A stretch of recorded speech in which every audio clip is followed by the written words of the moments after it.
এই শোনো না গো, হ্যাঁ তোমাকেই বলছি, তোমার মিষ্টি হাতে মিষ্টি করে চ্যানেলটা সাবস্ক্রাইব করে দাও না, প্লিজ প্লিজ করে দাও। নিজেরে পাল্টানো এত সোজা না। যাই হোক, বোমা কই? ধ্রুব অদ্রিকে পরিচয় করিয়ে দিল আইয়ুব আলীর সাথে। অদ্রি ভদ্রভাবে সালাম দিল তাকে। তিনি শহুরে বইয়ের আদব কায়দা দেখে খুশি হয়ে মাশাল্লাহ বললেন। এরপর পাঞ্জাবির পকেট থেকে একটা খাম বের করে অদ্রির হাতে দিলেন। ও কিছুতেই বুঝতে পারল না। খামটা হাতে নিয়ে ধ্রুবর দিকে তাকালেও ভ্রু উঁচিয়ে বলল, আমি দেইনি, যে দিয়েছে তাকেই জিজ্ঞাসা করো। ওর উঁচুস্বরে বলা কথা শুনে অদ্রি বিব্রত হলো। আইয়ুব আলী অদ্রিকে হাসতে হাসতে বললেন, নতুন বউয়ের মুখ দেখা কিছু তো দিতে হয় নাকি? ধ্রুব ও ফোরন কেটে বলল। ও বোধহয় খাম নিতে চায় না। অদ্রির মুখ অপমানে লাল হয়ে উঠল। জ্বলন্ত চোখে তাকালো ওর দিকে। এই কথাটা আইয়ুব আলীর সামনে বলার কি দরকার? ওকে হেনস্থা করার ইচ্ছে। অদ্রি দ্রুত মাথা নেড়ে বলল, না না, একদম না। আইয়ুব আলী দুজনার কাণ্ড দেখে হেসে চলে যান। ধ্রুব অদ্রির কানে কানে ফিসফিস আওয়াজে বলল, সবসময় তো দেওয়ার অভ্যাস, নিতে কেমন লাগে এবার দেখো। অদ্রি বলল, দুটোর মধ্যে পার্থক্য আছে, এটা উনি ভালোবেসে দিয়েছেন। ধ্রুব চোয়াল শক্ত করে দাঁড়িয়ে থাকে। অদ্রির প্রতি রাগ জন্মে। কড়া কিছু বলতে ইচ্ছা হয় কিন্তু বলে না। পুরোনো আমলে দোতলা বাড়ি, সামনে পেছনে বড় উঠান, এক কোণে বাঁশঝাড় উকি দিচ্ছে। দক্ষিণ দিকে দোচালা এক টিনের ঘর। দুদিন পর বাড়িতে বিয়ে, সেজন্যে কেমন বিয়ে বাড়ির একটা রেশ লেগে আছে। আধার নেমে আসায় এর বেশি আর কিছুই অদ্রির গোচরে এলো না। বরণ টরণ শেষে সকলকে সরিয়ে ওদেরকে নিয়ে আসা হলো বাড়ির ড্রয়িং রুমে। অনেকক্ষণ দাঁড়িয়ে থাকার পর সোফাতে বসে একটু স্বস্তি অনুভব করলো অদ্রি। চারিদিকে মৃদু কোলাহল শোনা যাচ্ছে। সকলের হইহুল্লার মধ্যে শরবত, নানা পদের মিষ্টান্ন নিয়ে এলো ঐশী, নাফি, মিহির। ঝিবুয়ারা এসে সবার লাগেজ ব্যাগপত্র নিয়ে যায়। বাড়ির মেয়ে বউ বাচ্চারা দারুণ উত্তেজিত। এক পর্যায়ে ধ্রুব তার বড় মামানিকে উদ্দেশ্য করে জিজ্ঞাসা করলো, নানু কোথায়? দেখতে পাচ্ছি না যে। বড় বউ বলল, আম্মা তো ঘরে পায়ে ব্যথা, আদিবা তেল মালিশ করছে। নাত বউ দেখার জন্য সে কখন থেকে বইসা আছে। ধ্রুব ব্যস্ত গলায় জিজ্ঞাসা করলো, ও, তোমাদের আর কোনো রিচুয়াল বাকি আছে? আমি একটু টায়ার্ড। বড় বউ হেসে বললেন, না আব্বা, আর কোনো নিয়ম নাই, কিন্তু নতুন বউ নিয়া যখন আসছো তখন বউরে নিয়াই যাও। আমি যাই রান্নাঘরে, অনেক কাজ। কথাগুলো বলে তিনি বাকিদের নিয়ে রান্নাঘরের দিকে চলে গেলেন। শাইলা ও রুকসাত জাহানকে নিয়ে চেনা জানা অনেকের সাথে কথাবার্তা বলছেন। সবাইকে জিজ্ঞাসা করছেন তার বৌমা কেমন হয়েছে, কেমন দেখলো তারা। সবাই মোটামুটি প্রশংসা করছে। ফ্লোরা অদ্রি নতুন পরিবেশে চুপচাপ বসে রইল। এরপর কি করা উচিত আর কি করা উচিত নয় সেটা এখনো তাদের বোধগম্য হয়নি। ধ্রুব খানিকক্ষণ বসে থেকে এবার উঠে দাঁড়ায়। উদ্দেশ্য দোতলায় নানুর সাথে দেখা করতে যাবে। অদ্রিকে ইশারায় জিজ্ঞাসা করলো ওর সাথে যেতে চায় কিনা। এভাবে সকলের সামনে ইশারা করায় অদ্রি বেশ লজ্জা পেল। বুঝতে পারল না কি উত্তর দিবে। এত মানুষের সামনে দিয়ে এভাবে চলে যাওয়াটা বড্ড বেমানান। অদ্রি চায় না ওকেও কেউ বেয়াদব ভাবুক বা মজা নিক, সেজন্যে ও ধ্রুবকে ফিসফিসিয়ে বলল, আপনার সাথে যাব না আমি। ধ্রুব এক মুহূর্ত ওর দিকে তাকিয়ে থেকে রাগী গলায় বলল, কাউকেই তো চেনি না, আবার অ্যাটিটিউড দেখাচ্ছে। এদের পাল্লায় পড়ে অবস্থা তো এখানেই নাজেহাল। আর কিছুক্ষণ থাকলে কেমন অবস্থা হয় দেখার আশায় রইলাম। বলেই ধ্রুব গটগটি হেঁটে উপরে চলে যেতে উদ্যত হলে ফ্লোরা ব্যস্ত কণ্ঠে অদ্রিকে বলল, ভেতরে কত মানুষ দেখেছ? এমনিতেই এম্বারেস ফিল করছো, এখানে বসে থেকে কোনো লাভ নেই। অদ্রিও এবার ভেবে দেখলো এখানে বসে থেকে লাভ নেই, তাছাড়া তেমন কাউকে চেনেও না। ও ইতস্তত করে উঠে দাঁড়ালো। এরপর ধীর পায়ে ধ্রুবর পেছনে হাঁটা ধরল। হাঁটার শব্দ পেয়ে ধ্রুব পিছু ফিরে তাকায়। ততক্ষণে ওরা সিঁড়ির সামনে পৌঁছে গেছে। ধ্রুব অদ্রির দিকে কুটিল চোখে তাকায় এবার। তাচ্ছিল্য করে বলে, আমার পিছনে কি? অদ্রি ভ্রু কুঁচকে উত্তর দেয়, আমি কাউকে চিনি না কি আজব, সেই জন্যই তো আসছি। আপনার কথা শুনে আসিনি আমি, তাছাড়া আপনার নানুকেও দেখার ভীষণ ইচ্ছে। ধ্রুব বলল, আমার কথা শুনে যখন আসুনি তখন আমার পিছিয়ে আসবে না, গেট আউট। নো। ধ্রুবর হাতে তার ভাঁজ করা স্যুট। এবার সে ঠ্যাস দিয়ে দাঁড়ালো রেলিংয়ে, গম্ভীর কণ্ঠে বলল, তোমার মনে হচ্ছে না বাড়াবাড়ি করছো? অদ্রি তীক্ষ্ণ স্বরে বলল, আপনি এত রেগে যাচ্ছেন কেন? একটা সাধারণ ব্যাপার নিয়ে ঝগড়া বাঁধিয়ে দিচ্ছেন। ধ্রুব দু চোখ বন্ধ করে দীর্ঘশ্বাস ফেলল। এরপর বলল, তুমি আমার সাথে যেতে চাও? এটা যতক্ষণ না স্বীকার করবে ততক্ষণ আশেপাশেও ঘেঁষবে না আমার। অদ্রিরও কণ্ঠস্বর শুনে অদ্রি থ মেরে দাঁড়িয়ে রইল। ধ্রুব নড়ল না। ওদের দুজনকে এভাবে দেখে দূর থেকে নাফি ঐশীরা হাসাহাসি শুরু করলো। ব্যাপারটা অদ্রি খেয়াল করলো, কিন্তু ধ্রুব ওদের দিকে চোখ গরম করে তাকাতেই ওদের মুখের হাসি মিলিয়ে গেল। ও চায় না অদ্রি কারো সামনে বিব্রত হোক, আর এটাও জানে মেয়েটা মুখ ফুটে কখনোই স্বীকার করবে না যে ওর সাথে যেতে চায়। সেজন্য নিজেই অদ্রির হাত ধরে যেতে উদ্যত হলো। অদ্রি কিছুটা অবাক হয়ে বলল, আমি তো আপনার কথা শুনিনি তাহলে। ধ্রুব ঝাঁঝালো স্বরে বলল, বিয়ে করেছি না তোমাকে, সব রেসপন্সিবিলিটি তো আমার, তোমার কাজ শুধু জেদ দেখানো। অদ্রি এবার অভিমানী সুরেই বলল, আপনি সবসময় আমাকে দোষারোপ করেন কেন? এছাড়া আর কি করবা, তুমি তো আর গলবে না। ধ্রুবর অভিযোগ শুনে অদ্রির একটু হাসি পায়। লোকটা আসলেই অন্যরকম। অদ্রি ওকে কত কথা বলে, এরপরও সে নিজের কাঁধেই সব নিয়ে নিতে চায়। অদ্রি জানে না ভালোবাসার অনুভূতি কি বা কেমন, তবে এটুকু আন্দাজ করতে পারে অদ্রি প্রতি নিজের কর্তব্যগুলো পালন করা থেকে এক চুল পরিমাণ পিছু হটতে নারাজ লোকটা। ধ্রুব ততক্ষণে তার নানু রোকেয়ার ঘরের সামনে পৌঁছে যায়। ধ্রুব হালকা কেশে তারপর দরজায় টোকা দেয়। অনুমতি নেওয়ার জন্য বলে, আসবো? পরক্ষণেই ভেতর থেকে উত্তর আসে, এসো। অনুমতি পেয়ে শক্ত হাতে দরজা ঠেলে সাদা পর্দা সরিয়ে অদ্রিকে নিয়ে ভেতরে ঢুকে সে। অদ্রির কেমন অস্বস্তি হতে থাকে। ঘরটা বেশ বড় আর খোলামেলা। পুরোনো আমলের সব আসবাবপত্র, তবে আভিজাতপূর্ণ। কালো রঙের একটা পালঙ্কে হেলান দিয়ে বসে আছেন ষাটোর্ধ্ব এক বৃদ্ধা। তার পায়ের কাছে বসে মালিশ করছে আদিবা, বাড়ির বড় নাতনি। কাল বাদে পরশুই তার বিয়ে। ধ্রুব আর অদ্রিকে দেখে সে নিজের মাথায় ঘোমটা টেনে এগিয়ে আসে। কুশল বিনিময় করে ধ্রুবকে অদ্রির সাথে পরিচয় করিয়ে দেয়। অদ্রিও হাস্যোজ্জ্বল চেহারা নিয়ে ওর সাথে পরিচিত হয়। নতুন কণ্ঠস্বর শুনতে পেয়ে বৃদ্ধা মহিলাটি একটু অবাক হয়ে চেয়ে থাকেন ওদের দিকে। চোখের সমস্যা থাকায় প্রথমে ঠিকঠাক চিনতে পারলেন না। কিয়ৎক্ষণ পরে তিনি সন্দেহ নিয়ে জিজ্ঞাসা করেন, কে রে, কালাচানের মতো লাগে দেহি। ধ্রুবর মুখের হাসি হাসি ভাবটা মুহূর্তেই হারিয়ে যায়।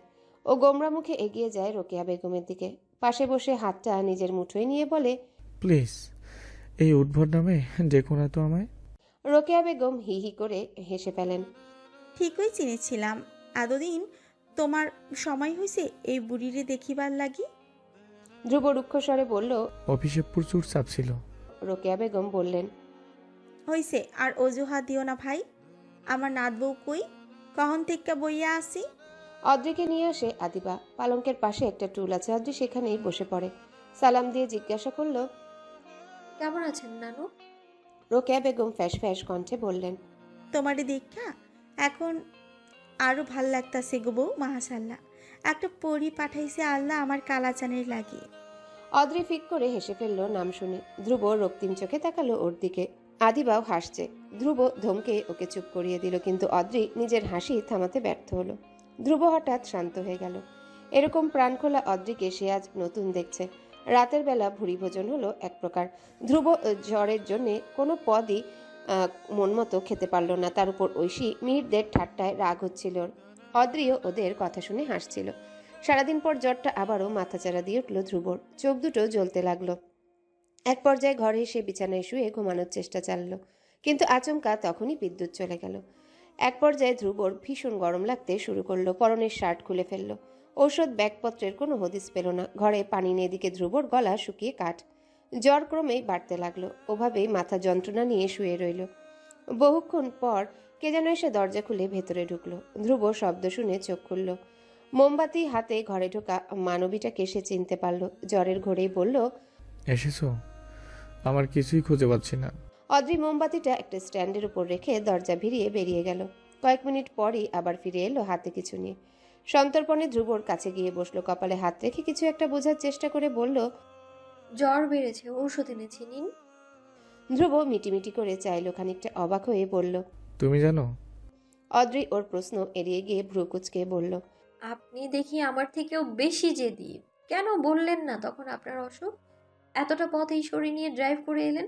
এখন আন্টি শুনলে কতটা কষ্ট পাবে বলুন তো। ধ্রুব ধীরস্বরে বলল, মাকে বলো না, ও হয়তো চিন্তা করবে। অদ্রি এবার ধারালো গলায় বলল, উঠুন তো আপনি, মাথায় পানি দিতে হবে, জলপটি দ্রুত কমবে না। ধ্রুব মোমের আলোয় দেখলো অদ্রিকে। কি স্নিগ্ধ দেখাচ্ছে। ধ্রুব গম্ভীর হয়ে জিজ্ঞাসা করল, তোমার লজ্জা লাগছে না আমাকে এভাবে দেখে? অদ্রি জোরালো কণ্ঠে বলল, লজ্জা লাগার কি আছে? অসুস্থ মানুষ দেখে লজ্জা পায় নাকি কেউ? উঠুন, বাজে বকা বাদ দিন। ধ্রুব উঠে বসলো, ওর চোখ জলজল করছে। ভ্রু কুঞ্চন করে অদ্রির গাল ছুঁয়ে বলল, তোমাকে এত চমৎকার লাগছে কেন? তুমি এতদিন আমার সেবা করনি কেন? তোমার নরম হাতে ছোঁয়ায় আমি সুস্থ হয়ে যেতাম। অদ্রি শিওরে উঠল, হাত সরিয়ে এবার ধমকে উঠল। কি আবল তাবল কথাবার্তা? জ্বরে ঘুরে পাগল হয়ে গেলেন নাকি? ধ্রুব ওর কথায় কর্ণপাত করলো না। বিরামহীন কথা চলতেই লাগলো। মোহগ্রস্ত কণ্ঠে বলল, তোমাকে দেখে আমি সত্যি এখন দিন দুনিয়া ভুলে যাই।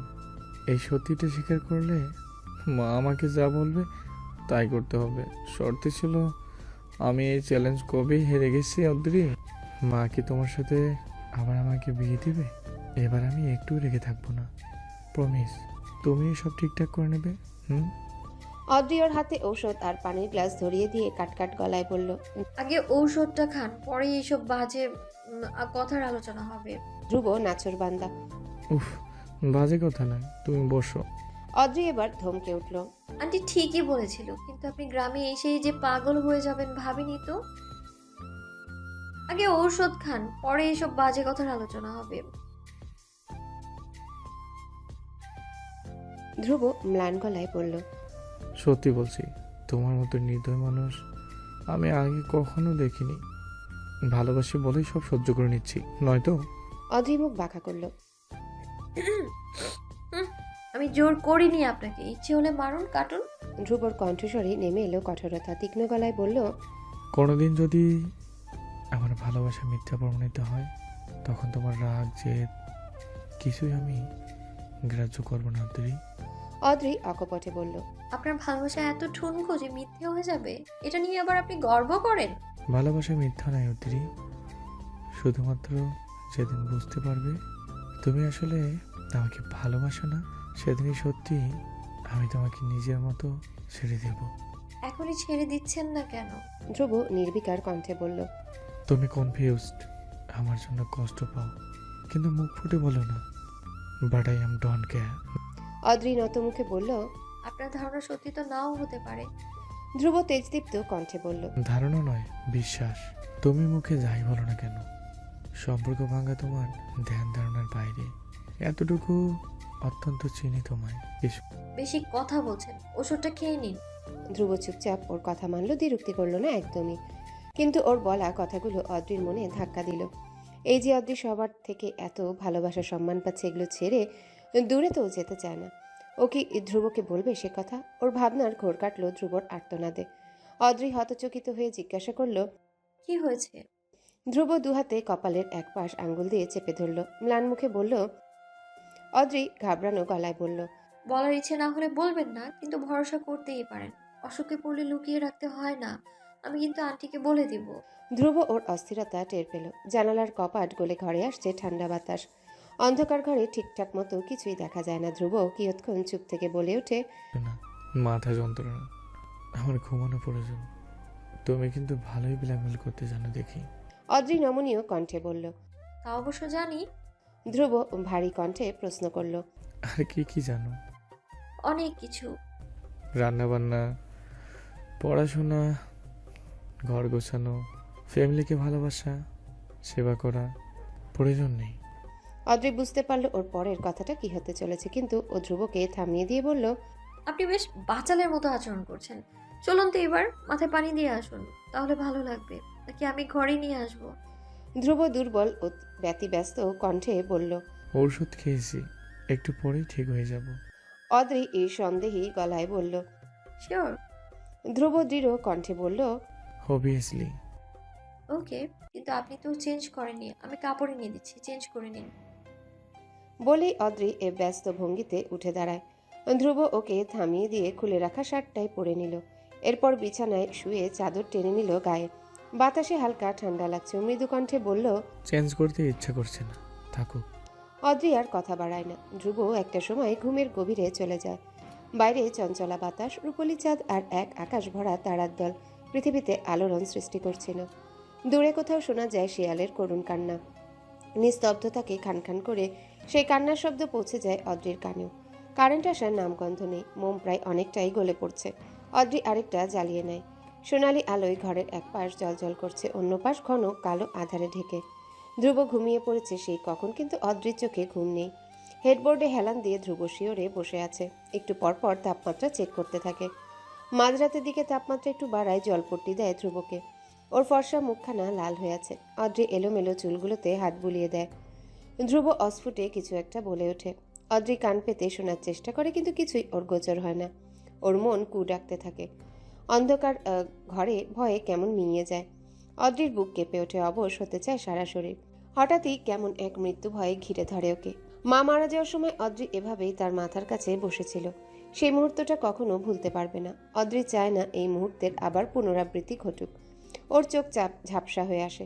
এক ফোঁটা জল টুপ করে গাল বেয়ে গড়িয়ে পড়ে। সময় যেন দীর্ঘ হয়ে আছে, কাটতেই চায় না। এক বুক ভয় নিয়ে ধীরে ধীরে বালিশে মাথা রাখে। অদ্রি ধ্রুবকে হারাতে চায় না। বাড়িতে বিয়ের আমেজ, মানুষজনের কোলাহলে উজ্জীবিত, আনাচে কানাচে। সকাল 8টা। ধ্রুবর শরীরে এখন তেমন জ্বর নেই, কিন্তু আপাতত নিজের লাগেজের সামনে হতবাক হয়ে বসে রয়েছে। সামনে অপরাধীর ন্যায় মাথা নিচু করে দাঁড়িয়ে আছে অদ্রি। ধ্রুব বেদনার্ত কণ্ঠে বলে, আমি কি এখন শুধু ট্রাউজার পরে বসে থাকবো? তুমি একটু দেখে শুনে গুছাবে না? অদ্রি ধীর গলায় বলল, আমি সামনে যা পেয়েছি তাই নিয়েছি, খেয়াল করিনি যে আমার ব্যাপারটা, সরি।